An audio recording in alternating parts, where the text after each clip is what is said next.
So, I went to my annual doctor's appointment yesterday, and, just for a normal checkup, and they did all the, the things they do, and they told me that I had a high blood pressure reading, and they said it was like 148/98. I don't even know what that means. This sounds silly, but do you know anything about high blood pressure, or, what it even is? She didn't give very much detail, so I didn't know. Well, I actually, luckily, went to a church rummage sale not too long ago, and at the rummage they had a free blood pressure screening there from a nursing student. Okay. And I went ahead and got my blood pressure read, and it said she gave out these little handy sheets, talk about blood pressure information sheet.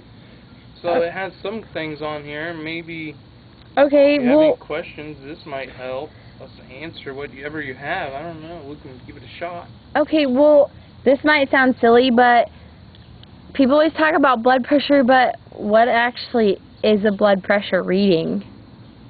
Well, according to the sheet, blood pressure is the pressure of the blood against the walls of your arteries. Blood pressure is created by the heart as it pumps blood into the arteries and through your circulatory system, and from the force of the arteries as they resist the blood flow. It says right after that a blood pressure is made up of two numbers. The first number is called systolic. Systolic represents the pressure while the heart contracts to pump blood to the body. The second or bottom number is a diastolic. Diastolic represents the pressure when the heart relaxes between the beats. Okay, so that makes sense, but what's a normal blood pressure then? No one's ever told me. Well, for a normal blood pressure, the top or systolic number is less than 120 over a bottom number or diastolic number of less than 80. Okay, well, I went one other time, the time before, and they said that I might have pre-high blood pressure.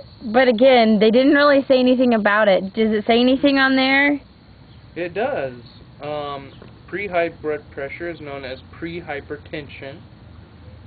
Pre-hypertension is a systolic number of 120 through 139 and a diastolic of 80 through 89. Okay. Pre-hypertension is a sign a person may develop hypertension. Pre-hypertension is not always a sign that a person will develop hypertension, but it increases the risk of developing hypertension. So I guess that might have been my clue that I might be getting hypertension. So it probably says something. What's high blood pressure then? What is it considered? What's considered high? Well, the high blood pressure is known as hypertension. Okay.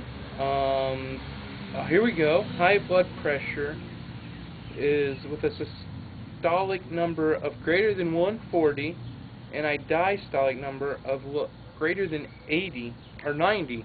Okay.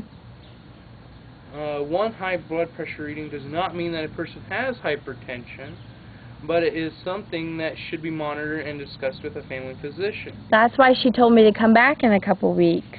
Okay.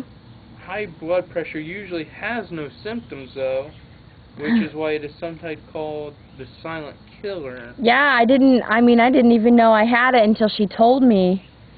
So, how often does it say a person should have it read then? Because I hadn't had it read before the time that I was told I had pre-hypertension. I hadn't had it read for like 3 or 4 years.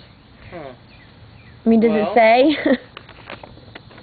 Yes, it does. It says every person should have their blood pressure read by a doctor or a qualified healthcare professional every 2 years.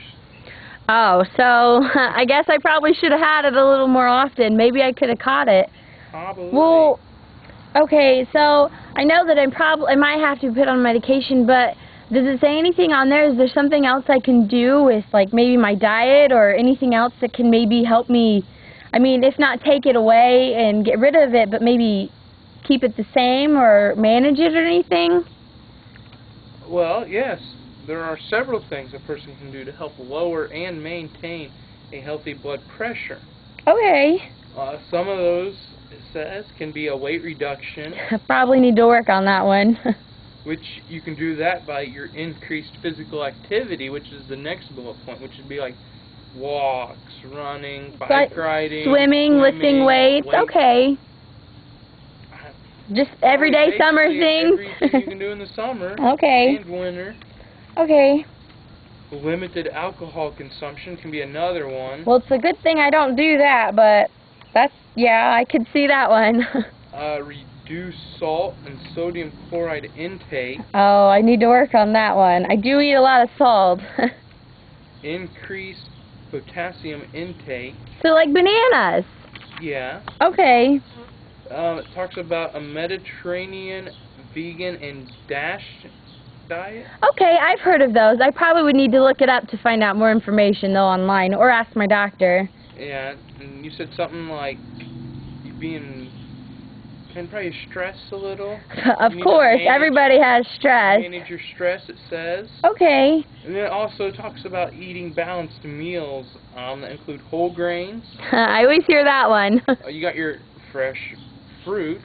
Yeah. Fresh vegetables. Okay. And cold water fish. Okay, so does it have any, did it give any references? Where can I find some of this information, online or in a book, or? Yes. Can I see it to see where I can find some of those things? Yes. Here.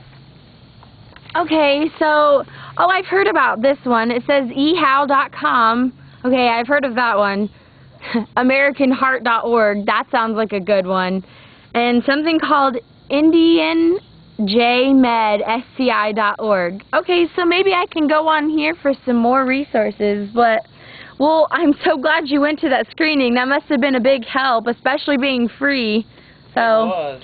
Okay, well, do you mind if I go ahead and take this sheet with me just so I can have it for some reference points? Yeah, go right ahead. All right, well, thanks for talking about it. It's just something no one's ever really talked about, and I'm glad you went, so thanks. No problem.